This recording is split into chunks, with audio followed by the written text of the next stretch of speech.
I'm not an atheist anymore, because I don't look at the world that way anymore. I'm not a materialist anymore.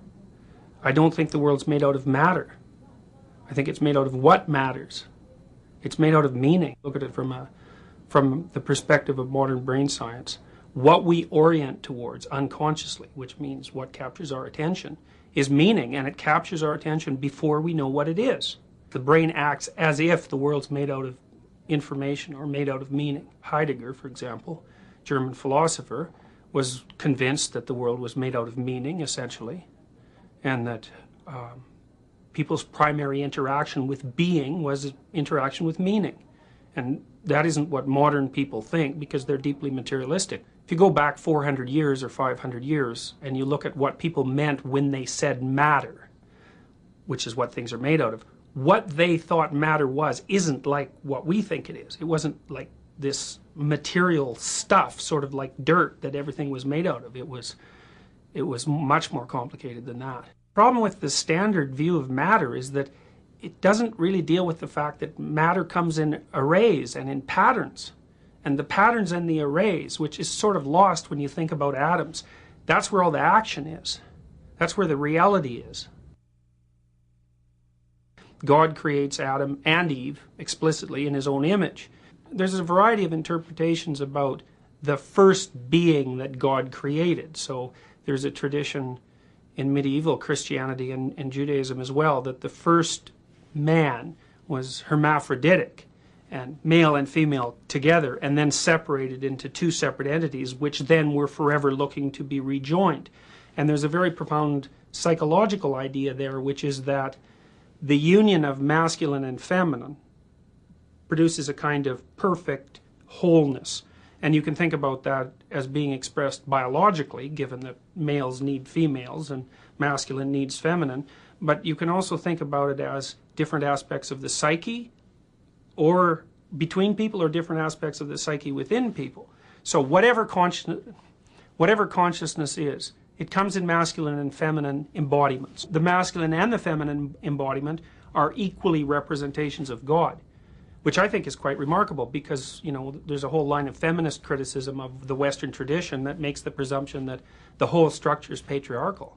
And I don't think that's true. If it was patriarchal, it would have been man that was created in the image of God, and it is explicitly not that. What feminine and masculine, as well as being markers for gender behavior, are also symbolic categories. And the feminine symbolic category is the genetrix of things, the matrix, because the female is associated with the act of, with the most fundamental aspects of the act of reproduction. So it's out of the feminine that new forms spring. For example, new forms come out of what you don't understand. That's the matrix of being.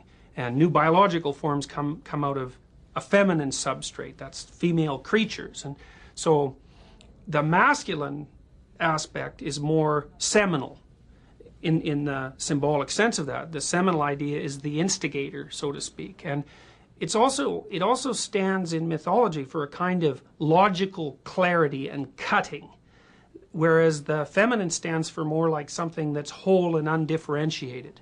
There's some suggestion in the story of Adam and Eve that the woman is the primary food sharer. And I think that's associated in some way with her ability to make Adam self-conscious, which is exactly what she does. She offers him something that makes him self-conscious, and she becomes self-conscious also as a consequence. I mean, women make men self-conscious. You can't think of a truth that's truer than that. And the reason they do it is because they're very selective, and most men they reject. So God comes up and he's looking for Adam because he's used to wandering around with him, and Adam's hiding behind a bush, which says something about Adam's level of intelligence first, because, you know, God can see through bushes. But it also says something about his level of self-consciousness, because what it means is that when Adam becomes self-conscious, he no longer believes that the fact that he was made in the image of God is sufficient to give him stature. And so God says, well, who told you were naked? And this is really Adam's fall, I think. He says it was the woman. He blames her, which is really pathological. The woman you gave me, it was her fault. Yeah, she made you self-conscious. Well, hooray, you know, you woke up. There's something to be said for that. Now, women torture men into being awake, and I don't suppose that's always received with gratitude.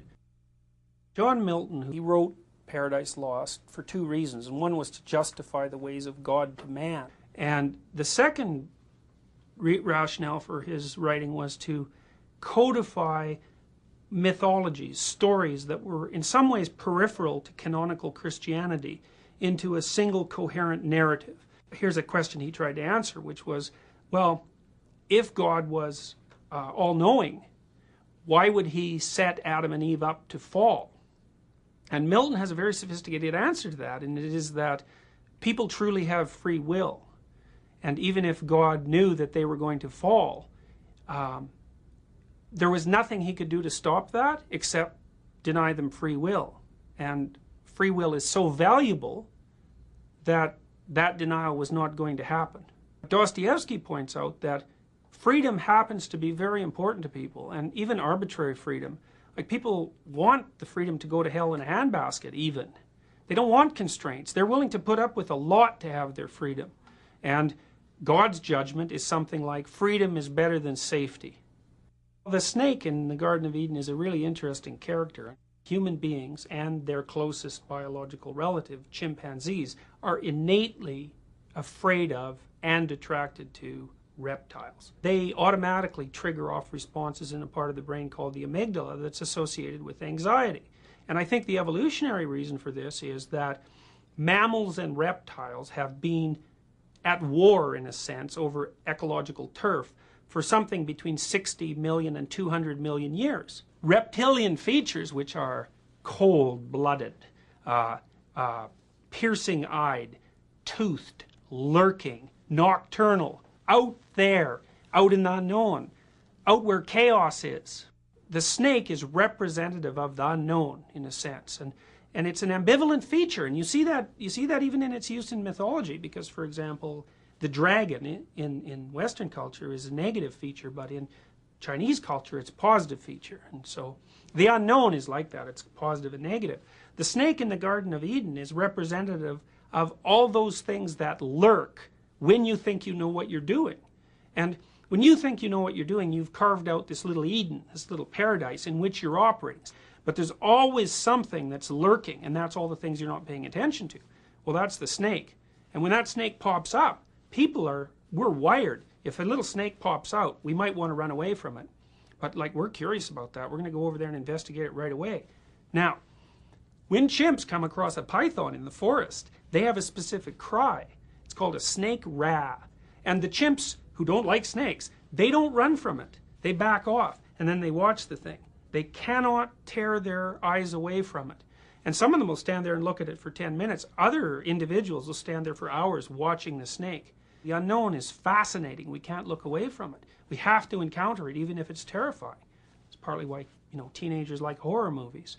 They're driven to look at the snake. They're driven to interact with the snake. In Genesis, of course, interacting with the snake means the end of paradise, just like it does in life. There are ideas that the serpent in the Garden of Eden was Satan and trying to destroy God's handiwork.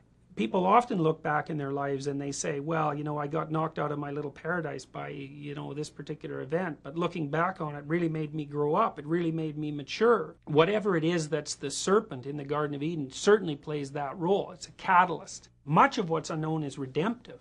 Much of what's unknown gives life savor. It provides the kind of excitement that justifies suffering.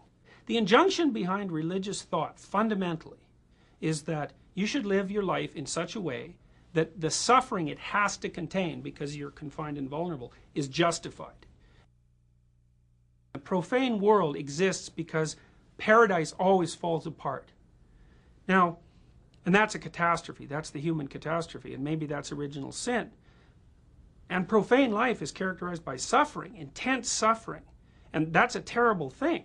I mean, it's so terrible that the first two people to really inhabit the profane world, Cain and Abel, Cain is so disturbed by the nature of the world that he turns into a revengeful, homicidal, resentful, fascist authoritarian, and the father of war.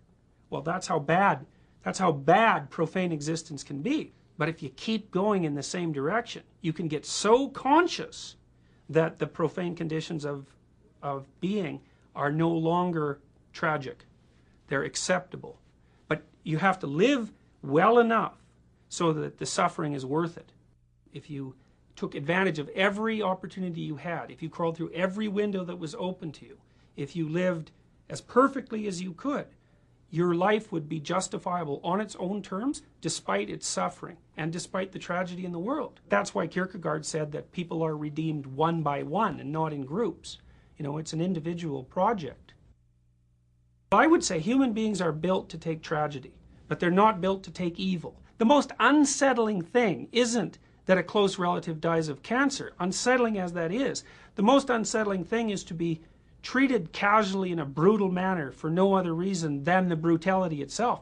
That's what undermines your sense, your belief in human existence and in the value of human existence. That's what demoralizes and kills. Many social scientists in particular, I would say, feel that the idea of evil is anachronistic. The reason that evil is obliterated out of consciousness is because we don't have a theory to account for it. You know, we don't have a framework within which it fits. Now, religious ideation certainly provides that kind of framework. I also think that we dismiss evil because it's such a terrifying phenomena. And whenever it crops up its head, everybody runs around saying, well, who could have predicted this? Who could have predicted this? But, you know, all you have to do is look and you can predict it. And the people who perpetrate it often say exactly what they're doing and why. So the Columbine kids, for example, they said something very much like, well, we've taken a close look at existence, and it isn't worthy. It's not worthy because people are limited and vulnerable, and there's way too much suffering. And suffering, vulnerable things are kind of despicable, and it would be better if they were just all wiped out. Plus, I'm the guy to do it. And that's exactly, fundamentally, that's exactly what they claimed. You might say, well, why would someone come to that conclusion? It's like, that's not a good answer. Everyone comes to that conclusion from time to time when they're disappointed or frustrated, or when, you know, their dreams have fallen apart, or when someone near them suffers, or they doubt the utility not only of their own existence but of existence itself. If it's taken far enough, that attitude engenders atrocity. It's evil. And I think you can define it, no problem, because people say, well, you can't define evil. That's wrong.